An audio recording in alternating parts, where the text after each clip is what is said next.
মায়ের হাতের ঘুগনিটা খুব মিস করছিলাম, তাই ফোন করে মায়ের থেকে রেসিপিটা সুন্দর করে শুনে নিলাম, চেষ্টা করলাম মায়ের মতো করতে। এটা মায়ের একটা স্পেশাল মশলা, শুকনো খোলায় গোটা মশলা ভেজে করার।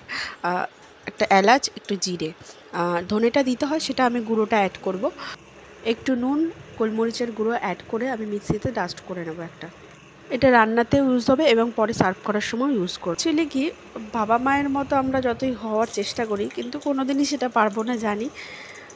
মা বাবা আমাদেরকে ছোটোবেলা থেকে কত সুন্দর করে মানুষ করে, আমাদের যে বাচপানাটা সেটা খুব সুন্দর করে সেটাকে ট্যাকল করে ফেলে।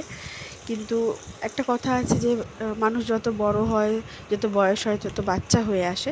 তো একটা বয়সের পর মা বাবাও একটু বাচ্চা হওয়া শুরু করে। বাবা মায়েরা যেভাবে পেরেছে আমরা সেভাবে ঠিক পেরে উঠি না, কেননা আমরা তাদেরকে এত সুন্দর ম্যাচিওরভাবে দেখে ফেলেছি। তো সো ওই বয়স হয়ে যাওয়াটা মেনে নেওয়াটা খুব কষ্টের হয় বা খুব টেনশানের হয়ে যায়। বাট চেষ্টা করব বা চেষ্টা করি, পৃথিবীর সব মা বাবাকে ভগবান ভালো রাখুক। ওদিকে নিমো মটর খাওয়ার জন্য ব্যস্ত হয়ে উঠেছে, আমার রান্নাটাও হয়ে এসছে, ভালোই টেস্ট হয়েছিল, অনেকটাই মায়ের মতো। আপনারা ট্রাই করে দেখবেন।